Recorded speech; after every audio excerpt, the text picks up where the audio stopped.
Thank you, Gary. Appreciate the comments, and good afternoon to everybody. Appreciate all of you being here to join us. So basically today I'm just glad to have the opportunity for all of us to be together here and talk with you a little bit about the independent report and the findings. As you know, I've not made any public comments about specific issues, just out of respect for the process, and today I'll be happy to address any questions you may have afterwards. As a coach, I've always considered myself first and foremost a teacher. In the past few weeks I've been committed to being a student. Spent a lot of time listening and learning from experience of many of our former players and current players and the experiences that they've shared. As the review explains, many of our black players felt like they were not treated the same way as their white teammates. I was saddened and disappointed to learn those feelings. Before June 4th, I would have said we had a healthy program. The stories I've heard in the days and weeks that have followed have changed that.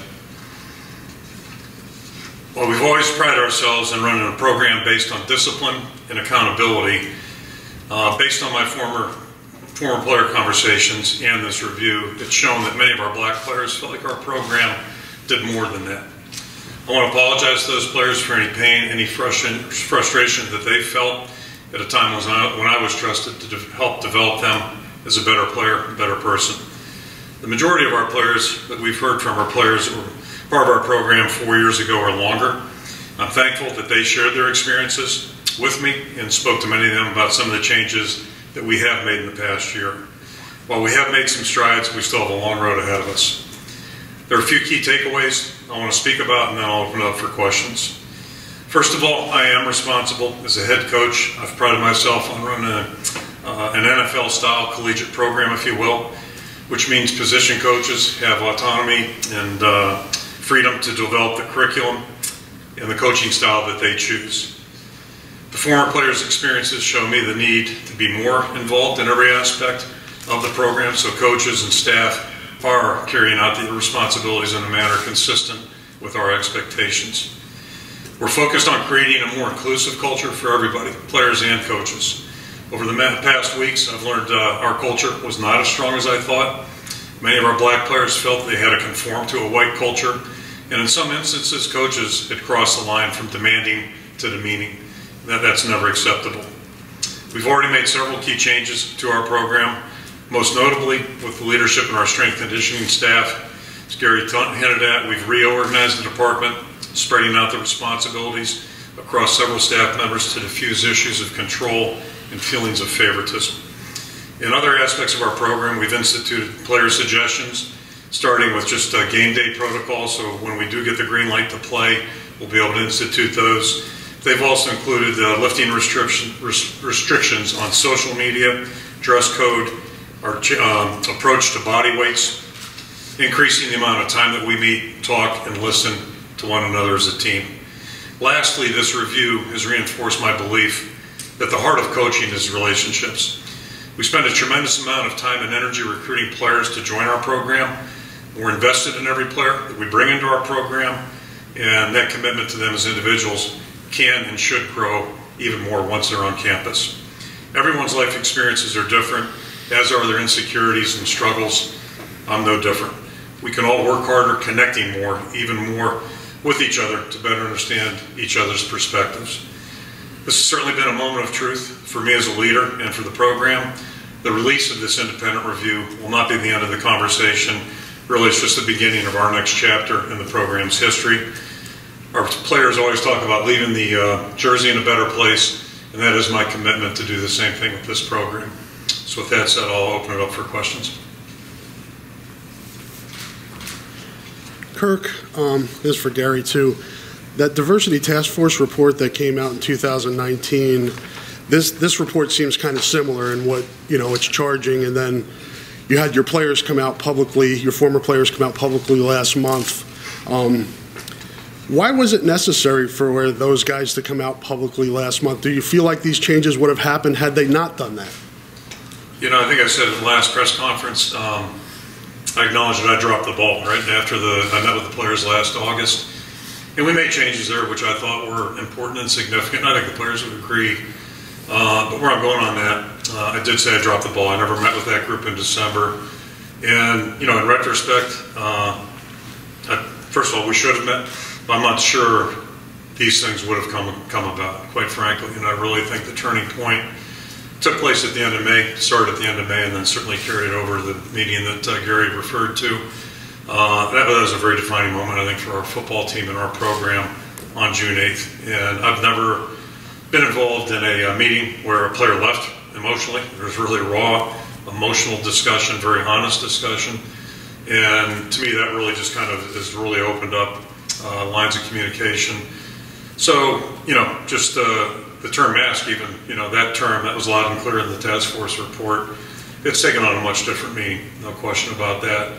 Since that time, and I'll even allude to this, before that, 20 plus years ago, Marvin Sims talked to me about driving while black. I just came out of the NFL, 6 years on a submarine, and he explained to me what that term is. And it was explained to me in a much different way. I saw it in a much different way that last week of May, particularly I believe it was a Sunday morning, last day of May.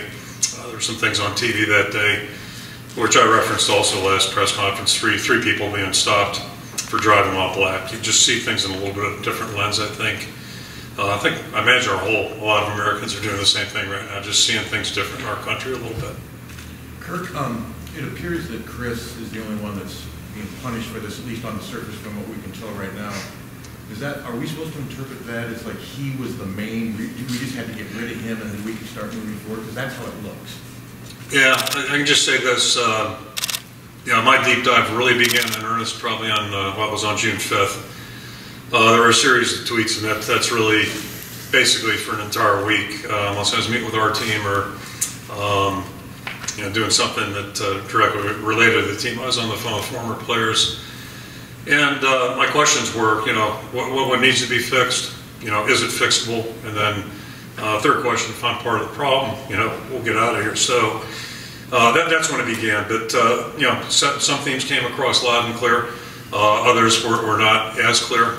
But the bottom line is it's just some things in the report. But as much as anything, just really being aware of what our words are and what our actions are. And going from there. So, I think at this point right now, as Gary alluded to, the moves that have been made. We're prepared to move forward. But that being said, I think we all have a lot of learning to do, and that's number one on the list right now. Good communication and also growth and learning. That's paramount for our whole program right now. Well, Coach, there was one paragraph that stopped me dead in my tracks when I read it. It was about current player that you have for you. And he was saying that one of the coaches told him, freshman players, that what you're doing right now is you're going to get on a boat and leave your past life behind you. I mean, that's a little bit tone deaf to me, because as an African American, that boat might symbolize something different for me than it would for a lot of white players who look the Mayflower opportunity coming here, new way of life, Sure. Slave ships, 1619. They've become, they came here for centuries to this country. So you see the visualization. I mean, that's a difficult passage for me. Yeah. And how do you? I mean, is this coach still on staff? Well, is this true? I mean, it hurt me. Absolutely, and that is not the word choice that should be in there. And again, we're all learning. Okay, I just learned something about that, but I take it in a different way. And really, our players aren't leaving their past behind them. No player should leave his past behind them, because we're all a product of our past. There's a lot better way to state that, no question about that. And the message should be, what we're doing here is really important. I do talk to our players every year what you've accomplished in high school. It's great, that's why you're here, you've been selected. But what we're interested in is what you can do moving forward. And that's for every player on our team, whether they're a fifth-year senior or first-year guys. So the focus really is on what are you going to do on a day-to-day basis while you're in this program, academically, football-wise, and also character-wise. So I certainly don't condone that. Kirk, and appreciate your feelings on it. My apologies. No. I imagine this process has been full of self-reflection for you for your entire career, not only in Iowa. Is there ever a point when you look back and you think of something that maybe potentially enabled Chris Doyle to become the powerful force that a lot of your former players feel has been almost too divisive and too powerful? Was there ever a point when you look back and you think, I should have done this to do something different, to come to a different conclusion? I think it's one of the things I've really wrestled with as much as anything. Reference that you used the term blind spot previously. And, how do you see things quicker? How do you hear things better? And, those types of things. Gary alluded to part of it in retrospect. In my mind, we had that position in charge of too many things. And I guess it's twofold. It's a matter, as I'll go back and look at it now, what we've done as a staff is, okay, what responsibilities can we move? What are some of the things that maybe we're being monitored that don't need to be monitored, really aren't that important? And then the third part, the things that we are monitoring and the things that we are deeming to be important, are they reasonable? Are they really reasonable? And then we went out and solicited feedback on that with our players. So, it's kind of a multi-leveled discussion, I think, in some ways.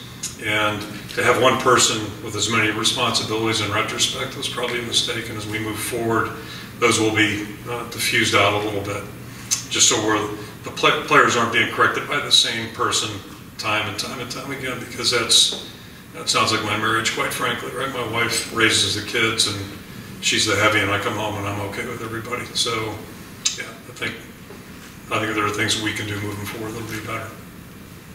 Kirk, some of your players in the report, and then other players have spoken about like lists being kept of things, kind of just things used against them. Mm-hmm. Yeah. Are those things being done anymore? Are those all done and stuff? Yeah, yes and no. So there are things that Scott just kind of referenced. Some of the things that we looked at, sleep monitors, for instance, right? It's we're trying to advocate players getting good sleep. It's good for every human. But we came to the conclusion on that it's probably better right now where we're at right now. That'll be an optional thing for all of our upperclassmen. It'll be mandatory for our first-year players in the vein that we're trying to educate you from coming here with poor sleep habits. We're making that assumption. Most incoming players have that. So how can we better make you aware of what you're doing when you're going to bed, how many hours of sleep you're getting, those types of things. But that'll all be, the strength staff will handle that one-on-one with the players. It'll be extremely confidential. I'll be the only football coach that has access to that information, and my conversations will be the same way. We're just trying to educate you on what you can do better. So yeah, there are certain things that will not be a list thing or an incentive or disincentive in the Hawkeye Championship program. And I think we went over this with our players. So yeah, those kinds of things, hopefully if we keep a list on those things, the players all agree, hey, this is reasonable and it's fair. And then the other part is there are certain things that really aren't negotiable, like class attendance, punctuality for a medical appointment, whatever it may be. If somebody's going to give you their time to tutor you or treat you medically, I think it's a good life habit to be on time and be there prepared to go. So certain things are not changing; those won't go away. And but other things, obviously, we've talked about and to a great extent. Coach, the current players that you have all agreed that things have improved. What have you noticed taking place? What differences have you noticed in terms of improvement? So what we do moving forward is really, I think we've all learned a great deal in the last 2 months, but it can't be yesterday's news. We need to keep the dialogue going. And, I'll predict this. I mean, if we're doing our jobs right and doing them better, we're not going to have the kind of meeting we had on June 8th. But that was a significant meeting. It was powerful and very impactful, and it got the ball moving forward fast, which is great. Coach, how is this report not scapegoating Chris Doyle and the reaction? As I said, that was a judgment basically I made, and Gary is very supportive. And the question I make, and this is true of any coach on our staff, the question is, can they do their job effectively? And the weekend of the 6th, 7th, I just couldn't envision Chris being able to go in the room that Monday and being effective with our players. And then that judgment, as I looked down the road further and just based on where we're at as a program in this period right now, I just didn't think it was in anybody's best interest. Chris is an outstanding coach. I know with his next opportunity, he's going to do a fantastic job, but it just, everything's based on where you're at as a program.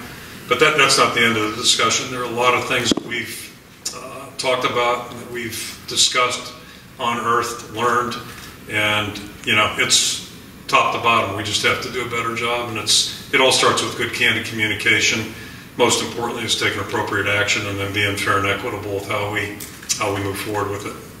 Kirk, despite the accusations against Brian and Seth Wallace, I know there weren't there as many, but can we assume that you're confident that they can move forward and keep doing it based on what we're doing? Yeah, as Gary's comments reflected, our plan right now is to move forward. That being said, though, this is an opportunity for our entire staff to learn. And, to me, one of the great things about life and coaching, you learn every day, right? There's always things, a lot of times things you don't anticipate, but that's our job right now moving forward. And it has begun. It's begun in earnest, and it'll continue. And then there will be cases where, some special attention will be given, whether it's mentoring, counseling, whatever steps we deem to be appropriate to make sure that everybody's doing what they need to do to help our whole program move forward. Coach, is your own definition of the Iowa way changed through this, and what do you want people outside this building, this program, to think of when they hear that term? Yeah, so, as Gary referenced that, and the attorneys in the review asked me basically the same thing, my definition of the Iowa way, and the goals haven't changed. It's graduation, it's having a good experience, or maximizing your abilities and your experience in football. And those are both hard to do. And also being a good citizen, good character person, moral person outside the team activities. So those things haven't changed. As I said, the program is built on the foundation of discipline and accountability. And I think anytime you're involved in anything that's demanding, I don't care if it's a playwright, a novelist, whatever. Those things really, you need those things to, I think, to move forward. And mental toughness is certainly a big part of that. But all that being said, it's all about the delivery. It's all about the message. I think that's probably been the biggest learning experience here. And again, if we're asking our players to do something in the Iowa way, then it's got to be fair, equitable, and reasonable. And I would liken it this, or I'll give you this comparison. 21 years ago, we were a team that was 1-10 that needed a lot of accountability and discipline. And we operated in that mode. Things were very stringent, very regimented, if you will, internally. Again, when our players leave the building, whatever they do is what they do, as long as they're doing things right. But we're in a different place. And 4 years later, we had a really outstanding football team. But that was a gradual progression. I said that to one of the members on the advisory committee the other night. He referenced that season. I said that's when the building began. All right, so that's where it started and never ends. But we're in a different place right now. We've got, and I think I said this last press conference, we've got a bunch of guys on our team right now that know what it takes to win. They want to win.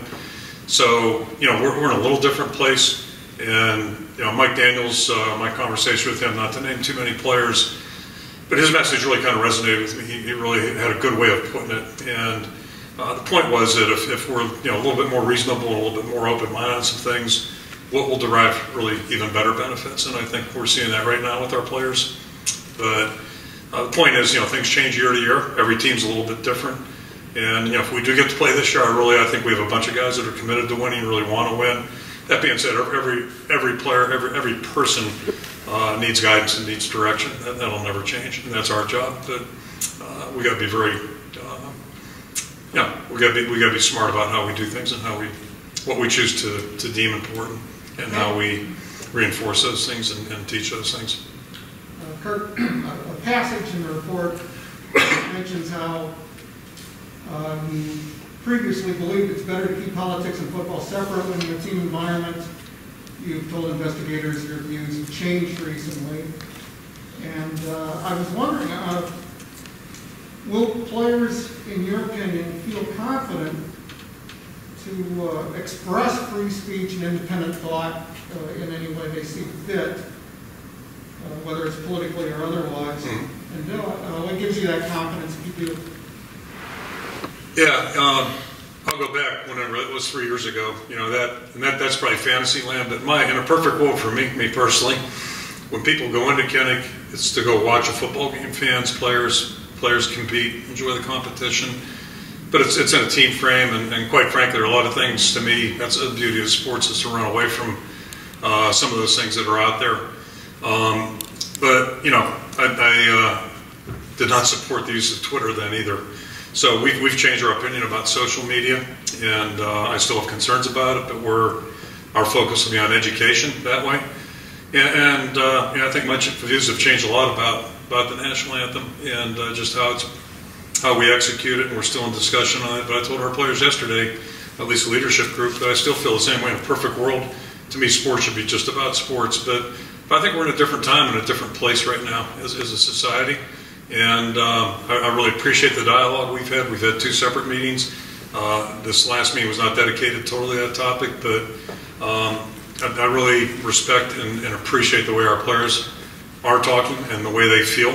And more importantly, as I said last press conference, it's clear, there are people on both sides of the discussion, but it's clear there's a real respect for each other. And I think I said this a couple of weeks ago, it's lacking nationally from my vantage point. But I see it with our team, and that is more important to me right now. Yeah, that's more important. So, Kirk, a lot of players have said that they come to Iowa and they're ready to go because they're excited, and yet there's a kind of a message set on the first day, and a lot of times it's derogatory and sent in a derogatory fashion. Has that been discussed not only with the change in leadership at the strength and conditioning program, but across the board where for young men are put in a defensive position right away and not into the program integrated right away? Yeah, I think it's really important that we reshape our perspective on players entering the program. There is an Iowa way, quote unquote Iowa way, what we expect, being on time and ready to go and doing quality work. But really, the first year to me has got to be, we've got to better emphasize the transition part of that first year. Because the reality is, only a handful of players are going to be on the game field, most likely, for a significant time during the course of the year. But the majority of the guys are in the first year, really, of their development. Not that every player is not developing, but I think we definitely have to reshape that and do a better job. And it is a challenge because in a normal year, quote-unquote normal year, June's have become everything but, it's been camps, it's been all these satellite camps, all those kinds of things. So it really kind of has pulled us away from our players. And on top of that, July is a big vacation month for football coaches typically. So, there's a little bit of a rub and a challenge there too, but I've got some ideas on how we can bridge that. But bottom line kind of goes back to the idea of just, making sure we get more time with those players, especially the incoming players, and we're getting them off on the right step, realizing that very few are really going to be out there at a critical time in the week, during the season. Let's just focus on, getting the basics down. And most importantly, just, learn the basics and come back the next day with a good attitude. That's probably the most important ingredient right there. And later in the report, several players expressed skepticism that these changes would be lasting. So, sure. And it starts, I think the quote said, it starts with the head coach and down the line, I think, right, expressing a culture beyond Doyle that was corrosive in some ways. That's a lot on your shoulders. Are you willing to kind of carry this forward, every day? To me, that's a synopsis of the whole review in my mind. And Gary mentioned, as I alluded to, the last quote he gave is really the most important step moving forward. I think we've had 2 great months, really significant months in this program's history. But that's all for naught if we don't have follow through. So, and again, I've encouraged our players, call me out. And same thing with the advisory committee. And those guys are pretty good at calling me out anyway. So that's it's been not entertaining, but painful at times. But I have faith that they'll continue to probe and continue to ask questions. So, that's as we walk away today, that is the most important aspect of this whole thing, in my opinion. Coach, when you think about going into an African American family's home for a recruiting visit, have you thought about how those visits might be different going forward? I haven't given it a lot of thought, but I can tell you this, I'm not quite 65 yet, but I've really never had any difficulty going to anybody's home, in good situations or bad situations, because it gets down to telling the truth. It really does, being transparent, talking honestly and directly. So I really haven't had that be a challenge, and I don't anticipate that. And it's like being here today. I mean, there are questions I'll have to answer, I'm sure, with some, but that's part of what we do, and what we do is all out there right now. So it's my job to take responsibility for whatever may have happened and make sure that we are taking the necessary steps to show growth, to show improvement, and then continue those steps moving forward. Chris Doyle's really been made out to be a villain here and a bad guy. You just referenced before that you think he'll do great in his next job. When you hear these stories, how much validity do you give to them, and what's your view of those? And did you not notice any of those things if you did feel like those things were happening? Well, I'll just say this in general terms. I hear complaints. I'm a head coach. I hear complaints about a lot of things. Yesterday I heard complaints about our food, which, you know, one player commented on the scrambled eggs, which I've had those scrambled eggs. I mean, what are you kidding me? But anyway, but the point there is that, you know, I've got a better filter, I guess, or better see or hear some things. But it's not about one person. This discussion is not about one person. It's about us as a program. What are the things that we need to do to avoid, you know, having a report like this come out? You know, what are the things that we better need to do? And one of the people on the committee said it best probably a month plus ago, month and a half ago. He made the comment that Kirk's team will tell him what the problems are. And I think that's what started on June 8th. And I think that's what has transpired. And the most important thing is that as we move forward, how do I better ask questions and, you know, better get to the truth? Using former players has been a great vehicle, no question about that. But what about our current players? Because right now they're talking very freely, but is that going to be the same way a year from now? So as we move forward, how do we keep that process going where players can feel free to, you know, talk very candidly about things? Kirk, you mentioned talking to those players and even throwing out, do I need to get out of here? Did you seriously consider that at any point? And what was maybe the toughest conversation you had that really just hit home? Well, yeah, I can tell you the toughest one, Gary and I were talking about yesterday, actually, but it was Saturday, June 6th. That's easy. The way I'd frame it is, you know, my encouragement to all the guys I talked with was, you know, let's just take the gloves off and say what you got to say. And I'll also say this: a lot of those players, to my knowledge, you know, I'm the last guy to know this, but to my knowledge, didn't go on social media.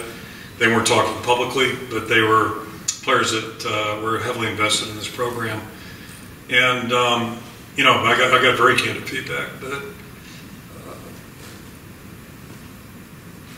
just in a nutshell, I mean, you know, my responsibility is to be committed to the program, not me, the program, right? So whatever we have to do to move for the program forward, that's what we need to be doing right now. So anyway, but the point there again is that, you know, I got very candid feedback from just about every player I visited with. Some real specific, some more general, but over the course of a lot of phone calls, a lot of discussions, and then matching that up with current players, what they're saying. Players from the last couple of years, you know, more younger vintage, you know, there are things that you just, you know, you start to see and, you know, shape some opinions. Kirk, I know he's not here to speak for himself, but what do you think Brian has learned from this thing? I mean, from your talking with him, do you think this has been an eye-opener for him, and did it need to be? I think if there's anybody in our program right now, it's not changed from 2 months ago, and they're just not paying attention. Like, they're not paying attention. And I'll say this, you know, during this 2 months, it's been really challenging for everybody involved. I would say this: I think we have a really good staff, and we've got a good coaching staff, support staff. I'm appreciative of the support we've gotten institutionally, and you know, I have every confidence we're going to move forward and do fine. But I'd like to think everybody's been affected. I would like to think that if anybody feels they didn't have any role in even if it was one player, you know, not feeling good about their experience, then that's one too many. You know, we got to try to do a better job. And I'll say this: I mean, we all realize not everybody's going to leave happy. We all realize that, but everybody needs to, you know, leave knowing that they were treated fairly, given equal opportunity. That's, you know, that's fair, and the expectations were reasonable. You know, not something other than that. Kirk, among the 4 players you reached out to, was Akron Wadley one of them? And what was your reaction when you heard that he said he regrets never playing here? Surprise. You know, I won't comment on individuals. I commented on a couple who I spoke with, and did not identify who I spoke with on June 6th. But it was a surprise, and also to some degree surprise, because some of the things were just flat out not true. Not true. I mean, we have never held back a black card from any player. I'm not a great record keeper. Ben Hansen is meticulous. Never happened. It was stated, I think, that I said derogatory things in a press conference about an individual. Those are a matter of record. It's, some of you may have looked those up. I'll stand behind what I said in those press conferences. And as recently as May 26th, his mom and I were having, good conversations. So I had no sense that it was that bad, quite frankly. You have several. And I'll go back to that too. And during the course of we got back from California, conversations with his mom about trying to get him placed in the XFL. Work that probably his agent should have been doing, but trying to help and do some people in the XFL. So I think he went to Atlanta as a result of that conversation. So yeah, I was surprised. I'm sorry. No, I'm sorry. You have several young black assistant coaches who a lot of players relate to well on the recruiting trail. They've said a lot of good things to a lot of different people. Will they have more of a voice now within your program than maybe before because they were younger and there was a certain structure that maybe their voices were muted or not as loud as others? I don't know if there'll be more, but I think everybody's been, I've talked about the players, right? Since June 8th, players have been really free with the talks and thoughts and opinions. I would say I've seen the same thing in our staff meetings. It wasn't just players, it was just, the whole staff. And especially that early part of that week. That's where that was the most impactful part of this whole thing, because we had 2 team meetings where we broke up with the coaches and into smaller groups. And then we went through the process of taking all the feedback, putting it on the board, putting it in categories, and then I've worked through those categories with our players, the leadership group, pretty much systematically now for 5 meetings. And, those are more like day-to-day changes, and I think, everybody's enthused about those. But it's been a group effort, group process, and I've seen the same conversations in our staff meetings, very, very straightforward and very candid opinions. So I'm hopeful that's what everybody will do as we move forward, because that's how we have to keep pushing this thing. Early in this report, it says current and former players were overwhelmingly positive in their evaluation of the coaching staff, with 3 exceptions. And then it says that those 3 exceptions verbally abused and bullied players. There's a pretty big gap between overwhelmingly positive for most staff members and then verbally abused and bullied. I'm curious why we know about consequences for theoretically one of those people, but not 2 more. And that's just a big gap between those reviews. Sure, and that I stole a player's words. A former player and staff member actually shared words with me, the demanding versus demeaning. I think that's where the line is, and all coaches have to be careful of that. Probably most of us, teachers, coaches, anybody that works with other people, you have to think twice, act once. And so that is unacceptable.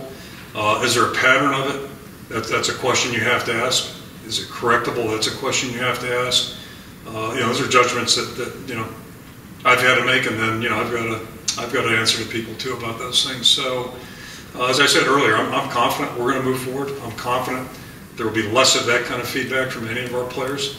And I'm also not naive enough to think somebody might not say something wrong, but as I've said this before too, if you do that as a coach or a teacher, then you need to circle back and make sure before that player leaves the field or leaves the building that, I'm sorry about what I said out there, here's what I meant, all right? And basically, in my mind, the construction, the corrections and teaching should be directed at actions and behaviors, it should never be personal. That's a key component of teaching or coaching. Does your confidence in the ability that theoretically these actions can be corrected or improved from these other, I'm assuming 2 people that are still on staff, does that confidence come from the players that you've talked to saying, look, I have these frustrations with this person, but I believe we can work this out? Sure, it comes from players. It also comes from my exposure to things and how much I'm able to see and not able to see. And I can't sit in every meeting room, obviously. That's impossible. So there's a lot of, that's where the feedback really comes in from different people. But yeah, I'm confident that we can move forward. Otherwise, we would have done something differently. Kirk, obviously, recruiting is in a weird spot right now. Not being able to go out, not having visits. What has the feedback been from the recruiting trail? Because some of these things, I think, probably had come up before even this. That you guys have had to confront. How have you dealt with that, and have you seen an impact? just like our players on campus, we've been very transparent and very direct with our recruits too. And so they're not reading about this as yesterday's news. They're hearing it from us. And I would say they've been fantastic. We've been well received. We've talked about the things that we consider to be issues that have been addressed and things that we're going to do moving forward. And they've been absolutely fantastic. But, it's a long road till December or whenever signing ends up being. But the players have been great. Kirk, you mentioned earlier about being receptive to players calling you out on things and that type of thing. We obviously saw with the task force report in 19 and the Blackwell report that players brought those concerns to you through various channels. When that happens in the future now, why will your reaction and your receptiveness to all this be different than before? Yeah, that's something I've got to safeguard against. But again, just pertaining to the task force, to me it's all about the lens I saw it through. I thought we addressed what we needed to address, the hats, earrings, those kinds of things. And those were important and still are important to our players. And I get that better now. And I kind of got it in August. But I think the key point is, just the lens that you're looking at things through, particularly the last 2 months since the end of May versus prior to that point. I think a lot of viewpoints have changed. And but I'll tie that in also with the evaluation of people. Like, you've got to ask better probing questions to get more honest feedback. So people can feel comfortable telling you about what needs to be addressed. And again, we're getting that right now, but we need to continue on that path as we move forward.